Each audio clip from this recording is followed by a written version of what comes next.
Let us read the first line of the poem. Really, what keeps us apart? I think I told you that A.K. Ramanujan is the greatest ironist in Indian poetry in English. And when he says something, he always means its opposite, or almost always means its opposite. And I told you that the title of the poem is loaded with irony. Every word in the title of the poem is loaded with irony. And this is confirmed by the opening line of the poem, really what keeps us apart. First of all, writing a love poem for one's own wife is funny, is hilarious, especially when the poet is someone with the sort of personality that A.K. Ramanujan had. Secondly, the opening line speaks of the separation between the spouses. The opening line does not proclaim how close the husband and the wife are to each other. Instead, the poet speaks of why they are apart, really what keeps us apart. Why there is lack of harmony in the relationship between the speaker and his wife. Why there is so much friction in the relationship between the speaker and his wife. Why they are apart, they are kept apart. In real life, A.K. Ramanujan married Molly Daniels, a Malayali, a Christian, a Syrian Christian from Tiruvalla. Her hometown was Tiruvalla in central Travancore. She was extremely gifted, not unlike her husband. She was a poet, she was a writer, she was a teacher. Perhaps she was too gifted to be a perfect wife for the multifaceted genius that was A.K. Ramanujan, or even a passable wife for the multifaceted genius that was A.K. Ramanujan. Ultimately, A.K. Ramanujan divorced his wife. But after some time, he married her again and then divorced her again.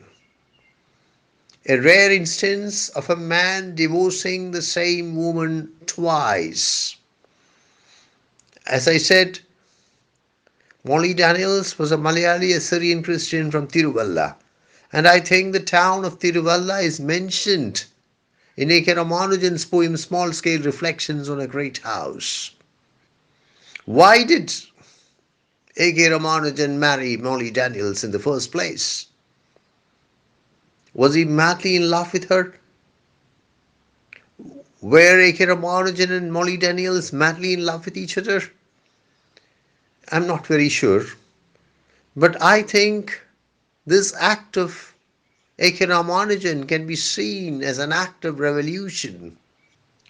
A.K. Ramanujan had rejected his own Brahmin identity, had rejected the values of his Brahminical family, and as part of his rejection of his Brahmin identity, his Brahmin family, as part of the revolution that he wanted to carry out in his own personal life against everything Brahmin and perhaps also everything Hindu, he decided to marry a woman who spoke a language which was not his own, not Tamil, not Kannada, who belonged to a religion not his own, who was a Syrian Christian and not Hindu, from a region not his own, from Kerala and not from Tamil Nadu or Karnataka.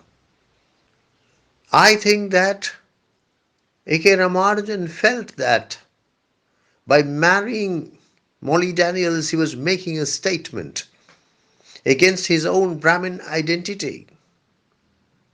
He was unleashing a revolution against the values cherished by the Brahmin community to which he had belonged by birth.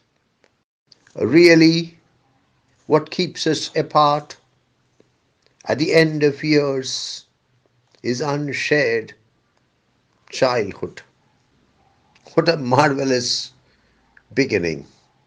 What a marvelously ironical opening for a love poem addressed to the speaker's own wife.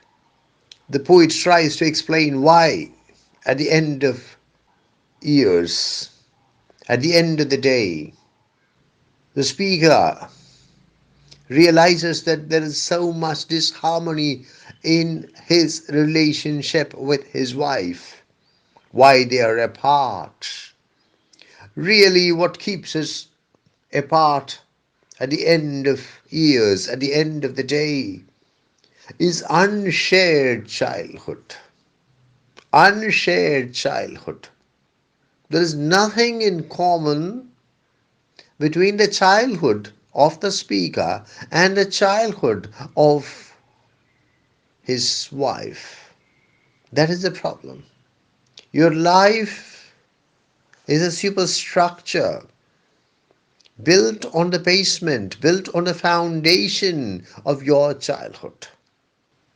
It is your childhood, it is the foundation of your childhood that determines what sort of superstructure your life should be, your personality should be, your character should be.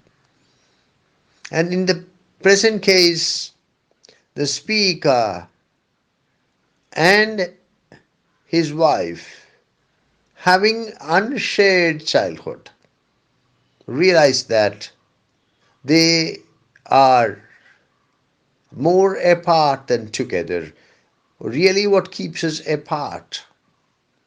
And if there is a reason for all the friction, all the disharmony, all the conflict, all the contradictions in the speaker's relationship with his wife, it could be that they had unshared childhood.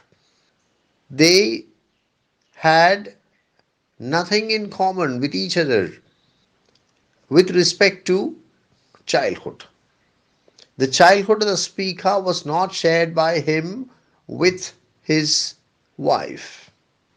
There is nothing in common between the childhood of the speaker and the childhood of his wife. I wonder whether the poet is hinting at something more than what the lines literally mean. Is he trying to say that the very fact that the speaker